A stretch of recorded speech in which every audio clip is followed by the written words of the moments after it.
সকাল থেকে দুপুর অবধি আমার ভালো করে পড়া হয়নি, তখন ঠিক আমার মনে হলো সারাদিনটা তো চলেই গেছে, ছেড়ে দিই, আজকে আর কিছু করবো না, কালকে সকাল থেকে পড়া শুরু করবো। আর এই কালকেটা কোনোদিন আসে না। দেওয়ালের সামনে বড় করে চিপকে দাও যে তুমি কেন ডাক্তার হতে চাও, তোমার ডাক্তার হওয়ার উদ্দেশ্যটা কি। Everyone, welcome back to my channel. I am Devlina, a third professional MBBS student from Malda Medical College and Hospital. আজকে সবেমাত্র আমার এক্সাম শেষ হয়েছে, মানে থার্ড প্রফেশনাল যেটা আমি পড়ছি সেটার 6th সেমিস্টার সেটার এক্সাম শেষ হয়েছে। তো আমি একটু বেরিয়েছিলাম, বেরোনোর পর আমি ভাবলাম যে তোমাদের সাথে একটা ভিডিও শেয়ার করা খুব দরকার, কারণ আগের ভিডিওটাতে আমি তোমাদের সাথে বেশ কিছু জিনিস শেয়ার করেছি, লাইক কিছু মেন্টাল প্রবলেম, কিছু ইমোশনাল প্রবলেম, সেগুলো নিয়ে। বাট আজকের ভিডিওটাতে কিছু জেনুইন প্রবলেম নিয়ে ডিসকাশন করবো, মানে যেটা একদমই তোমাদের পড়াশোনা রিলেটেড প্রবলেম। তো আগের ভিডিওটার সাথে যারা একটু রিলেট করতে পারোনি, যারা শুধুমাত্র পড়াশোনার জন্য আমার চ্যানেল দেখো বা পড়াশোনার ওরিয়েন্টেড ডিসকাশনের জন্য আমার চ্যানেল দেখো, তো তাদের জন্য মেনলি আজকের ভিডিওটা খুব হেল্পফুল হতে চলেছে, কারণ আমি মেন কয়েকটা ইম্পর্টেন্ট পয়েন্ট আজকে ডিসকাস করব। একদম প্রথমে আমি ডিসকাস করব ব্যাকলগ নিয়ে, সেকেন্ড আমি ডিসকাস করব ল্যাক অফ রিভিশন নিয়ে, 3 নম্বর জিজ্ঞেস করবো একদম প্রথমে তো পড়াশোনা শুরু করছি, বাট তারপরে প্রতিনিয়ত যে কনসিস্টেন্সিটা মেনটেন করে যাওয়া, সেটা করতে পারছি না কেন এবং সেটা কিভাবে করতে পারবো। ল্যাক অফ রিভিশন তো বললাম। আর একটা যেটা ইম্পর্টেন্ট কোশ্চেন তোমরা অনেকেই করেছো, দিদি কোশ্চেন প্র্যাকটিস করতে পারছি না, ঠিক আছে, এটা তাছাড়াও মক টেস্ট দিতে খুব অসুবিধা হচ্ছে। টোটাল 5টা অ্যাসপেক্টের উপর আজকের পুরো ভিডিওটা থাকবে এবং আই হোপ যে আজকের পর তোমাদের এই জিনিসগুলো নিয়ে আর ডিসকাস করার দরকার হবে না। তারপরেও যদি মনে হয় যে দিদি এই জিনিসটা ইমপ্রুভ করলে আমার পড়াশোনার কোয়ালিটি একটু ভালো হতো, আমি করতে পারিনি, তুমি আমাকে একটু হেল্প করে দাও, আমি কিভাবে করব, ঠিক আছে। যেমন তোমরা অনেকেই আমাকে শর্ট নোটসের কথা বলেছো, এরকম যদি আরো কোনো রিকোয়েস্টেড টপিক থাকে তোমরা অবশ্যই কমেন্ট সেকশনে জানাও, আমি সেগুলো আস্তে আস্তে কভার করার চেষ্টা করব। চলো উইদাউট এনি ফার্দার ডিলে আজকের ভিডিওটা স্টার্ট করি। বাট ভিডিওটা স্টার্ট করার আগে তোমাদের সাথে কিছু জিনিস শেয়ার করার আছে, চলো সেটা একটু দেখে নাও। যেহেতু সামনেই আসছে গুরু পূর্ণিমা, তাই ফিজিক্সওয়ালা তোমাদের সবার জন্য নিয়ে এসছে স্পেশাল গুরু পূর্ণিমা স্পেশাল একটা অফার, যেই অফারে কিন্তু থাকছে প্রচুর ডিসকাউন্ট অ্যান্ড প্রচুর অফার্স। তো চলো সেগুলো একটু দেখে নিই যে কোন কোন ডিসকাউন্ট ফিজিক্সওয়ালা তোমাদের দিচ্ছে এবং কোন কোন ব্যাচের উপরে কত % ডিসকাউন্ট থাকছে। একদম প্রথমেই যে ব্যাচটা থাকছে সেটা হলো Arjuna NEET weekend express 2026 batch for class 11। এটার প্রাইস হলো 4699। এটা তোমরা Saturday and Sunday live lecture পেয়ে যাচ্ছ। নেক্সট আসছে Arjuna NEET 3.0 2026 batch for class 11। এটার প্রাইস হলো 4399। Next Arjuna NEET Hindi 2.0 2026 batch for class 11। এটার প্রাইস হলো 2699। নেক্সট আছে Lakshya NEET Hindi 2.0 2026 batch for class 12। এটার প্রাইস হলো 2699। নেক্সট যে ব্যাচটা লঞ্চ হয়েছে সেটা হলো লক্ষ্য নিট 3.0 2026 ব্যাচ ফর ক্লাস 12, আর এটার প্রাইস হলো 4399। নেক্সট লঞ্চ হয়েছে আমাদের সবার প্রিয় Yakeen NEET Hindi 2.0 2026 batch for dropper. এই ব্যাচের প্রাইস হলো 2699। নেক্সট লঞ্চ হয়েছে Yakeen NEET 3.0 2026 batch for dropper. এটা আমাদের সবারই খুব ফেভারিট ব্যাচ, আর এই ব্যাচের প্রাইস হলো 4699। এই ব্যাচে তোমরা পেয়ে যাচ্ছ দুটো বেহতারিন ফ্যাকাল্টি টিমের সাপোর্ট, এছাড়াও এখানে তোমরা টোটাল 7টা ব্যাচের ফ্রি অ্যাক্সেসও পেয়ে যাচ্ছ। একিন 2.0 যেটা সেটার যেমন অ্যাক্সেস পাচ্ছ, তেমনই একিন 1-এরও কিন্তু টোটাল 7 ব্যাচেসের অ্যাক্সেস এখানে পাচ্ছ। এছাড়া টপারদের যে হ্যান্ড রিটেন নোটস সেটাও কিন্তু এখানে অ্যাভেলেবেল থাকছে। এখানে কিন্তু প্রত্যেকটা ব্যাচেই থাকছে লাইভ এবং রেকর্ডেড লেকচার অ্যাভেলেবেল। এছাড়াও এখানে থাকছে ডিপিপি এবং তার সলিউশন, টেক্সট ফরম্যাট, কুইজ ফরম্যাটেও কিন্তু অ্যাভেলেবেল থাকছে। প্রত্যেকটা ব্যাচের যে নোটস সেটা কিন্তু ব্যাচ শেষ হওয়ার পরেই আপলোড করে দেওয়া হচ্ছে ফিজিক্সওয়ালা অ্যাপে। এছাড়াও কিন্তু এখানে থাকছে শিডিউল টেস্ট সিরিজের ব্যবস্থা এবং এখানে 24/7 একটা ডাউট সলভিং এর অপরচুনিটি থাকছে, আর ফ্রি AITS এর অ্যাক্সেসও কিন্তু এখানে তোমরা পেয়ে যাচ্ছ। আর প্রত্যেকটা ব্যাচের সাথেই কিন্তু তোমরা যেমন হ্যান্ড রিটেন নোটস পাচ্ছ, তেমনই কিন্তু তোমরা মডিউলও পেয়ে যাচ্ছ, যেটাও কিন্তু অ্যাভেলেবেল আছে, তোমরা অবশ্যই চেক আউট করতে পারো। আর যেহেতু এই যে ব্যাচগুলো লঞ্চ হচ্ছে সেটা কিন্তু প্রত্যেকটাই 5000 এর নিচে, তো তোমরা ডেফিনেটলি চেক আউট করতে পারো। If you want to purchase any batch you can use my code, that is DEB150, যেটা আমি অলরেডি স্ক্রিনে মেনশন করে দিয়েছি। You will get extra discount. আর যারা যেহেতু অলরেডি এক্সাম কাছে চলে আসছে এবং অনেকেই আছো যারা কিন্তু এনসিইআরটি রিডিং করতে খুব অসুবিধা হয়, তাদের জন্য ফিজিক্সওয়ালা লঞ্চ করেছে একটা ফ্রি অ্যাপ, যেটা হলো PW master NCERT with AI। এখানে তোমরা বেশ কিছু ফিচার্স পেয়ে যাচ্ছ, যেমন এখানে তোমরা পেয়ে যাচ্ছ ক্লাস 11 এবং 12 এর যে বুকসটা আছে সেটার PDF, এবং তার যদি কোনো জায়গায় বুঝতে অসুবিধা হয় এবং সেখানে যদি তুমি লং প্রেস করে রাখো তাহলে কিন্তু সেখানে তুমি তার পুরোপুরি AI এক্সপ্লেনেশন পেয়ে যাচ্ছ। এছাড়াও এখানে থাকছে এনসিইআরটি পিডব্লিউ যে ব্যাক এক্সারসাইজ সেগুলো এবং পিওইকিউ আর পিডব্লিউ যে স্যারগুলো আছেন সেই স্যারগুলোর কিন্তু ভিডিওসও তোমরা এখানে অ্যাভেলেবেল পাচ্ছ। এছাড়া এখানে হাইলাইটস, নোটস এবং ভয়েস ওভারেরও একটা ব্যবস্থা। তো এই সমস্ত অপরচুনিটিগুলো তোমরা একদমই ফ্রিতে পেয়ে যাচ্ছ। আর পিডব্লিউর যে বুক স্টোর আছে সেখানেও কিন্তু অনেক অফার চলছে, তো ডেফিনেটলি তোমরা সেটাও চেক আউট করতে পারো। All the links are given in description box below, go and check it out. আজকে যে কোশ্চেনগুলো আমাকে করা হয়েছে সেই কোশ্চেনগুলো থেকে আমি সবার প্রথমে দুটো জিনিস তোমাদের বলতে চাই, যে প্রত্যেকটা কোশ্চেন কিন্তু একে অপরের সাথে কো রিলেটেড। এবার তোমার মনে হতে পারে যে দিদি কিভাবে কো রিলেটেড। প্রথম কথা, তুমি আমাকে কি জিজ্ঞেস করলে, দিদি ব্যাকলগ হয়ে গেছে, ব্যাকলগ হয়ে যাচ্ছে, আমি কভার করতে পারছি না, কি করে এমন করবো যে ব্যাকলগ না হবে। তারপরের কোশ্চেনটা কি ছিল, যে আমি ল্যাক অফ রিভিশন। তারপরের কোশ্চেনটা কি ছিল, যে আমি প্রথম থেকে ভালো করে ভিডিও দেখা শুরু করছি কিন্তু অ্যাট দ্য আফটার টাইম আমি সেটা কন্টিনিউ করতে পারছি না। প্রথমে আমি এই পয়েন্টটা নিয়ে কথা বলি যখন আমি প্রথমে ভিডিও দেখা শুরু করছি কিন্তু তারপরেও সেটা কন্টিনিউ করতে পারছি না।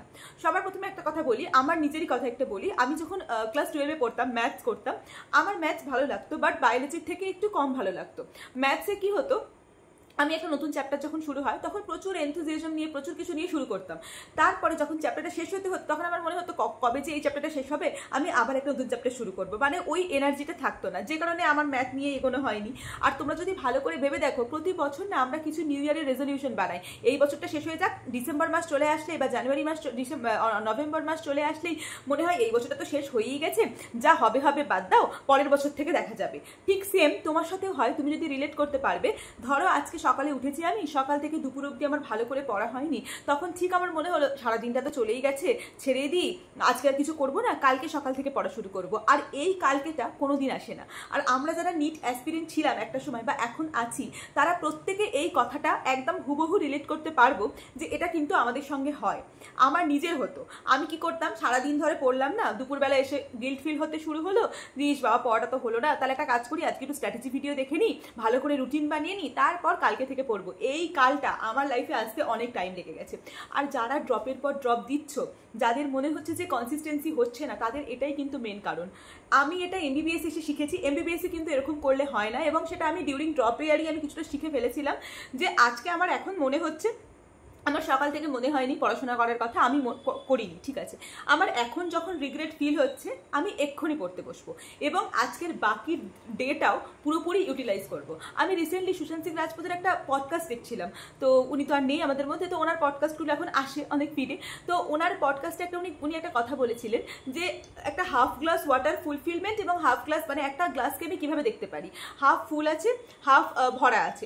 আমরা এই দুটো অ্যাসপেক্টই জানি, যে হাফ ফুল আছে, হাফ ভরা আছে, এটাকে আমরা বলতে পারি। বাট ওনার একটা অ্যাসপেক্ট ছিল যে এই হাফ গ্লাস জলও তার জন্য খুব ইম্পর্টেন্ট, যে তৃষ্ণার্ত, যে থ্রাস্টি, তার জন্য। তাহলে এই হাফ দিনটাও তুমি একটা প্রপারলি ইউটিলাইজ করতে পারো যদি তোমার সেই ন্যাকটা থাকে, যদি তোমার পড়ার উপরে সেই জেদটা থাকে, যদি তোমার নিট পাওয়ার পিছনে সেই জেদটা থাকে, ঠিক আছে। তো আমার মনে হয় আমি কিছুটা হলেও তোমাদেরকে বোঝাতে পারছি যে আমি অ্যাকচুয়ালি কি বলতে চাইছি। মানে এটা পুরোপুরি ডিপেন্ড করছে তোমার মেন্টাল স্টেবিলিটির ওপর, তোমার মেন্টাল এবিলিটির ওপর, তুমি নিজেকে কতটা পুশ করতে পারছো।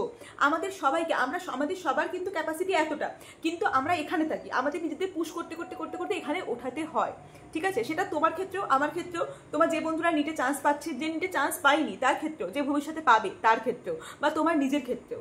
এবার তুমি সেটাকে কতটা কাজে লাগাবে, কিভাবে কাজে লাগাবে, সেটা তো টোটালি ডিপেন্ড করছে তোমার উপর। এটাতে না আমার হাত আছে না কারোর হাত আছে। আমাদের বাবা মারা আমাদের বলতে পারে, আমাদের টিচাররা আমাদের বলতে পারে, আমাদের মেন্টাররা আমাদের বলতে পারে, বাট আলটিমেটলি নিজের মধ্যে যদি ওই ব্যাপারটা না সাড়া দেয়, তাহলে তুমি কখনো ফুলফিল করতে পারবে না নিজের ড্রিম।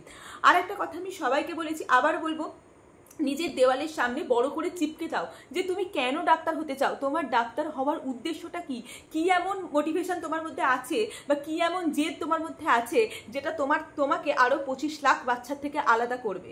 এমন কি চাহাত আছে তোমার মধ্যে যেটা 25 লাখ বাচ্চার থেকে তোমাকে এগিয়ে নিয়ে যাবে। প্রতিদিন সকালে উঠে একটা টু ডু লিস্ট বানানোর পর, যদি আমার সারা দুপুরবেলা অবধি পড়তে ভালো লাগলোই না, তারপর যদি আমি পড়তে বসলাম, তাহলে বাকি দিনটাকে আমি ইউটিলাইজ করি। একটা টু ডু লিস্টকে পুরো কমপ্লিট না করতে পারার থেকে হাফ কমপ্লিট করব, পরের দিনে হাফ করব, সেটা তো অনেক বেটার। এভাবেই কিন্তু ছোট ছোটোভাবে শুরু হয়। হ্যাঁ, তোমাদের আমি একটা মেনশন করে দিতে চাই এখানে, কখনোই এরকম হবে না যে একজন যদি 1 বছর 365 দিন প্রিপারেশন নেয়, তার মধ্যে 65 দিন এরকম থাকবে যখন পড়তে ভালো লাগবে না, এটা খুব ফ্যাক্ট। কিন্তু এই 65টা দিনটা যেন 300 দিন না হয়ে যায়। এরকম যেন না হয় তুমি 65 দিন পড়ছো 300 দিন পড়ছো না, এরকম যেন না হয়। 300 দিন পড়ছো না 65 দিন পড়ছো, ওয়েল অ্যান্ড গুড। 65 দিন পড়ছো না 300 দিন পড়ছো, ওয়েল অ্যান্ড গুড, কোনো অসুবিধা নেই, ঠিক আছে। কারণ কখনোই কারোর ক্ষেত্রে এরকম হয় না সব সময় পড়তে ভালো লাগে। ইভেন আমি যখন চান্স পাই 22-এ, তখনও আমার এরকম ছিল যে আমার অনেক দিন গেছে আমি পড়িনি, আমি সারাদিন পড়িনি, আমি হয়তো ঘুরতে গেছি বা কোথাও গেছি। তো আমার ক্ষেত্রে এটা বহুবার হয়েছে যে আমার সারাদিন ইচ্ছে করেনি পড়তে, তখন আমি পড়িনি। তো এই দিনগুলো কিন্তু খুব নর্মাল বা খুব মানে ক্যাজুয়ালি নিতে হবে এই দিনগুলোকে, যে এরকম দিন আসবেই, ঠিক আছে। এবার আমি বলি যে প্রথম থেকে আমরা যখন পড়াটা শুরু করছি তখন সেটা পরের দিকে গিয়ে আর কন্টিনিউশন কেন থাকছে না? কারণ অনেক রকম কারণ আছে। অনেকের ধরো অনেকগুলো ড্রপ হয়ে যায়, তখন যেটা প্রবলেম হয় তখন সে ভাবে একই তো জিনিস পড়ছি, বারবার করে পড়ছি, তাও হচ্ছে না, একটা নিজের মধ্যে একঘেয়েমি ব্যাপার চলে আসে। কিন্তু তুমি যদি নিজের পড়াটাকে নিজে ইন্টারেস্টিং করতে পারো, যেমন আমি যেটা করতাম যে আমি প্রথমে মানে আমি যখন প্রথম পড়াশোনা শুরু করেছিলাম মানে নিজের জন্য, তখন কিন্তু সকালে উঠে আমি ফিজিক্স করতাম, তারপরে আমি আস্তে আস্তে সকালে উঠে কোনো বায়োলজি করতাম। বায়োলজি 2টো চ্যাপ্টার রিডিং দেওয়ার পরে আমার আর পড়তে ভালো লাগছে না বায়োলজি, তখন আমি ফিজিক্স করলাম, তারপরে আবার ভালো লাগছে না, তখন কেমিস্ট্রি করলাম। মোটামুটি তোমাকে পড়াশোনার মধ্যে থাকতে হবে, বা ধরো কখনো কিছুই পড়তে ভালো লাগছে না, তখন জাস্ট নিজের নোটসটাকে নাও এবং নোটসটাকে নিয়ে তুমি রিভিশন করো, যেটা ইম্পর্টেন্ট, ঠিক আছে। যেটা তোমরা বারবার বলছো দিদি রিভিশনের টাইম পাচ্ছি না, রিভিশন করতে পারিনি। রিভিশনটা আলাদা কোনো বস্তু নয়, রিভিশনটা আলাদা কোনো অবজেক্ট নয়। তোমাকে তোমার নিজের রেগুলার যে পড়া তার মধ্যে থেকেই কিন্তু রিভিশনের জন্য অল্প অল্প করে টাইম বার করতে হবে। এরকম কখনো হবে না তুমি গোটা সিলেবাস কমপ্লিট করে নেবে, গোটা চ্যাপ্টার কমপ্লিট করে নেবে, তারপর তুমি রিভিশন করার জন্য টাইম না, এরকম হয় না। তোমাকে তোমার পড়াশোনার মাঝখান থেকে, তোমাকে তোমার রেগুলার ডে টু ডে যে শিডিউল আছে সেই শিডিউলের মাঝখান থেকেই তোমাকে রিভিশনের জন্য টাইম বের করতে হবে। ধরো একটা চ্যাপ্টার আজকে কমপ্লিট হলো, ধরো এক সপ্তাহ ধরে তুমি একটা চ্যাপ্টার পড়ছো, সেই চ্যাপ্টারটা আজকে শনিবার আজকে কমপ্লিট হলো, তাহলে তুমি চেষ্টা করো যে রবিবার পুরো চ্যাপ্টারটাকে একবার রিভিশন দেওয়ার, বা প্রতিদিন। আমি রিসেন্ট একটা আইএএস দিদির ইন্টারভিউ দেখছিলাম, তো ওখানে দিদি বলছিল যে আমরা প্রতিদিন যেটা পড়ছি সেটা যদি আমরা শোবার আগে একটু করে রিভিশন দিই, বা আমরা 2 দিনের পড়াটা যদি 3 দিনের পরে একবার রিভিশন দিই, বা 3 দিন পর পর পড়লাম ভিডিও লেকচার দেখে, তারপরে যদি 4 দিনের মাথায় একবার রিভিশন দিই। রিভিশন মানে কি? ওই পড়াটা বারবার করে মনে করা, বারবার করে চোখে দেখা, আই মেমোরিতে বসানো, হ্যান্ড মেমোরিতে বসানো, ব্রেন মেমোরিতে বসানো, শর্ট টার্ম মেমোরিটা আস্তে আস্তে এরকম করেই কিন্তু লং টার্ম হয়। রিভিশনটা কিছু আহামরি জিনিস নয়। তুমি যখন নিট দেবে বা তারা একটু অল্প প্রিপারেশনে নিট দেয়, তারা এটা বুঝতে পারে যে ধরো আমি এরকম অনেক হয় যে আমি এটা পড়েছি কিন্তু পরীক্ষার হলে গিয়ে আমি মনে করতে পারছি না, আমার শোনা লাগছে কিন্তু এক্স্যাক্ট 2টো অপশন বা 3টে অপশনের মধ্যে আমার কনফিউশন হয়ে যাচ্ছে। এইটার কিন্তু পুরো রিজনটাই হচ্ছে রিভিশন। নিটের যদি 50% সিলেবাস কমপ্লিশনের উপর দাঁড়িয়ে থাকে, বাকি 50% কিন্তু পুরোপুরি রিভিশনের উপর দাঁড়িয়ে। কারণ তুমি একটা মক টেস্ট দেবে, সেখানেও তোমার রিভিশন লাগবে। তুমি একটা যে কোনো টেস্ট দেবে, বাড়িতে বসে টেস্ট দেবে, সেখানেও রিভিশন লাগবে। কারণ রিভিশন ছাড়া কিছু হয় না। একবার পড়ে আমরা কেউ স্বামী বিবেকানন্দ নই যে আমরা পুরো সব কিছু মনে রেখে দিতে পারবো, এটা হয় না। তো রিভিশন তোমাকে বারবার করে দিতেই হবে, যেটা মোস্ট ইম্পর্টেন্ট থিং আমার মনে হয়। তো যারা ভাবছো যে কখন রিভিশনের টাইম বার করবো, সেটা তোমার উপর ডিপেন্ড করছে। তোমার যদি মনে হয় সকালে উঠে আমি আগের দিনের পড়াটা আগে রিভিশন করে নতুন পড়া শুরু করবো, তাহলে সেটা করতে পারো। কারোর ক্ষেত্রে এরকম হয় সে সারাদিনের পড়াটা কমপ্লিট করে রাত্রেবেলা গিয়ে রিভিশন দেয়, তো এটা আলাদা করে কোনো আইডিয়াল টাইম এরকম হয় না, কিন্তু তোমাকে রিভিশন দিতে হবে, এটা ইম্পর্টেন্ট। এবার আসি ব্যাকলগের কথায়। ব্যাকলগের প্রথমে আমাকে এটা জানতে হবে যে আমার ব্যাকলগটা হচ্ছে কেন। তাহলে আমি নিশ্চয়ই আমার ডে টু ডে লাইফে কোথাও না কোথাও গিয়ে ওই ফাঁকিটা রাখছি। প্রতিদিনে তো একটা করেই ফিজিক্স লেকচার দেখতে হবে, প্রতিদিনে তো একটা করেই কেমিস্ট্রি লেকচার দেখতে হবে, একটা করেই বায়োলজি লেকচার দেখতে হবে, বা বড়জোর 2টো, একটা জুলজি একটা বটনি। তাহলে আমার ব্যাকলগটা ক্রিয়েট হচ্ছে কেন? তাহলে আমি কোথায় ল্যাক করছি? তাহলে আমার মধ্যে কি ওই কনসিস্টেন্সি নেই? দেখো, ডাক্তার হতে গেলে, এমবিবিএস যে চান্স পেতে গেলে বা নিট পড়তে গেলে তোমার মধ্যে একটা minimum level of consistency, minimum level of discipline দরকার, যেটা খুব মিনিমাম। তুমি যদি প্রতিদিন 3টে বা 4টে লেকচার না দেখতে পারো, তাহলে যখন এমবিবিএসে আসবে তখন এত হেক্টিক শিডিউল কি করে ডিল করবে? তো এটা কিন্তু খুব ইম্পর্টেন্ট যে তুমি তোমার প্রতিদিনের কাজটা প্রতিদিন করছো। কারণ ওই যে ব্যাকলগ, তোমরা নিজেরাই বলছো যে ব্যাকলগ ক্রিয়েট হয়ে গেছে। এবার ব্যাকলগটাকে কভার করবো কি করে? ব্যাকলগটা না হয় যখন অল্প থাকে, যখন 2টো চ্যাপ্টার, 3টে চ্যাপ্টার, 4টে চ্যাপ্টার থাকে, তখন ব্যাকলগটা কভার করার মতো জায়গায় থাকে। কিন্তু এই ব্যাকলগটাই যখন 15 চ্যাপ্টার, 16 চ্যাপ্টার, 17, 18, 19, 20 চ্যাপ্টার, তখন কিন্তু সেটা আর কোনো মতেই কিন্তু কভার করার মতো জায়গায় থাকে না। তখন মনে হয় এই বছরটা তো হয়েই গেছে, ছেড়েই দাও, আবার পরের বছরের জন্য ড্রপ দেবো, এরকম করে আলটিমেটলি ড্রপের সাইকেলটা চলতেই থাকে। তো এটার জন্য যেটা তোমাদের মেন ইম্পর্টেন্ট, সেটা হচ্ছে আমি রিসেন্ট ব্যাকলগ হতে দেবো না। আর যে ব্যাকলগটা হয়ে গেছে সেটা কিন্তু আমাকে নিজেকে এক্সট্রা দায়িত্ব নিয়ে করতে হবে। কারণ আমরা যখন একটা ভুল করে ফেলেছি তখন তার মাসুল তো আমাদের গুনতেই হবে। তো অলরেডি আমি ব্যাকলগ ক্রিয়েট করে ফেলেছি, তাহলে আমি ডে টু ডে লাইফ থেকে, প্রতিদিনের একটা লাইফ থেকে, প্রতিদিনের একটা টাইম থেকে একটু করে টাইম বের করব।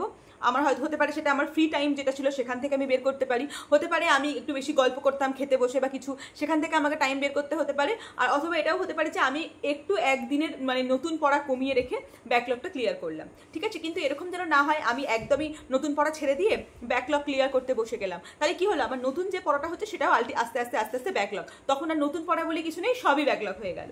এটা কিন্তু কোনোভাবেই করা উচিত নয়। ডে টু ডে লাইফে যেটা চলছে, যেটা স্যার পড়াচ্ছেন, যেটা ম্যাম পড়াচ্ছেন, সেটাকে সবসময় ডে টু ডে লাইফেই ধরতে হয়, তারপর আস্তে আস্তে আস্তে আস্তে ব্যাকলগ ক্লিয়ার করতে হয়। আমি যখন 2022-এর জন্য প্রিপারেশন শুরু করি 2021-এ, আমি কিন্তু নভেম্বরে প্রিপারেশন শুরু করেছিলাম ফিজিক্সওয়ালা থেকে। তখন আমার মনে আছে আমি নভেম্বর মাসে কালী পুজোর পর আমি প্রিপারেশন শুরু করেছিলাম, তখন অলরেডি এপ্রিল মাসে ব্যাচ শুরু হয়েছিল, মানে আমার অলরেডি অনেক ব্যাকলগ ছিল, ঠিক আছে। তারপরে আমি সেটাকে আস্তে আস্তে আস্তে আস্তে নিজে কভার করেছি। একদিনে আমাকে 6টাও লেকচার দেখতে হয়েছে, 7টাও লেকচার দেখতে হয়েছে। লেকচার দেখার জন্য যেন কোনো রকম লেথার্জিক না ফিল হয়, আমাকে দেখতে হবে, আমার মানে এটা দায়িত্ব, আমার এটা কর্তব্যের মধ্যে পড়ে যে আমার ওটুকুই তো কাজ না, একটা নিট অ্যাসপিরেন্টের লাইফে কি কাজ, পড়া, লেকচার দেখা, মক টেস্ট দেওয়া, ঠিক আছে। আর যারা অলরেডি পড়াশোনা শুরু করেছো তারা অল্প অল্প করে মক টেস্ট দেওয়া এখন থেকেই শুরু করো, কারণ যদি পারে কি মক টেস্ট দেওয়া এখন থেকে না শুরু করো, শর্ট মক টেস্টগুলো বা শর্ট টার্মগুলো যদি না শুরু করো, তাহলে কিন্তু আস্তে আস্তে আস্তে আস্তে এই মক টেস্টগুলোরও আবার ব্যাকলগ হয়ে যাবে, তো তখন সেটা আর কভার করা যাবে না। কারণ এই ছোট ছোট টেস্টগুলো দিতে দিতেই কিন্তু আমরা বড় বড় এক একটা টেস্টের জন্য প্রিপেয়ার হই। এখনই যদি তোমাকে আমি বলি 720 নম্বরের টেস্টে বসতে হবে, হয়তো তুমি পারবে না, কিন্তু এখন 360 নম্বরের টেস্টে বসতে পারবে, 180 নম্বরের টেস্টে বসতে পারবে। এবার ছেড়ে দাও, নর্মাল একটা বায়োলজি পেপার যদি বলো, বা একটা কেমিস্ট্রি পেপার যদি বলো, একটা ফিজিক্স পেপার যদি বলো, ছোট ছোট ছোট ছোট মক টেস্ট দিতে থাকো। এখন থেকে ওই অভ্যাসটা নিয়ে আসো, যাতে ডিসেম্বর মাসে গিয়ে বা জানুয়ারি মাসে গিয়ে তোমাদের ওই মক টেস্টের ধাক্কাটা না লাগে। কারণ এখন থেকে যদি ওই 3 ঘন্টা বসার অভ্যাসটা হয়ে যায় বা 2 ঘন্টা বসার অভ্যাস হয়ে যায়, তখন আর আমাকে বলতে হবে না, তখন তোমরা নিজেরাই বুঝে যাবে যে মক টেস্টের ভ্যালু কতটা এবং মক টেস্ট দেওয়াটা কেন প্রয়োজন। তো মোটামুটি আজকে 4-5টা কোশ্চেন কভার করলাম, যে কোশ্চেনগুলো আমাকে তোমরা করেছিলে। আরও যা যা প্রবলেম আছে আমাকে কমেন্ট করে জানাও, আমি সেগুলো কভার করবো। ব্যাস, দ্যাটস ইট। আর বাকি আরও কিছু মানে ছিল তোমাদের কোশ্চেন, যেগুলো আমি আরও পরের ভিডিওতে থার্ড পার্টে কভার করে দেবো। সো চলো, আজ অবধি থাক, দেখা হচ্ছে পরের ভিডিওতে খুব তাড়াতাড়ি। ততক্ষণ পর্যন্ত ভালো করে পড়াশোনা করতে থাকো, আর হাসি খুশি থাকো, মজায় থাকো, আর নিজের লাইফটাকে অতটা বার্ডেন মতো না নিয়ে একটু ইজি নাও, তাহলে তোমাদের জন্য সুবিধা হবে। তোমাদের বাবা মারও তোমরা ড্রপ নিচ্ছ সেটা মানে অতটা দেখতে খারাপ লাগবে না, বা তোমাদের জন্য অনেক মানে হেলদি হবে। সো চলো, বাই।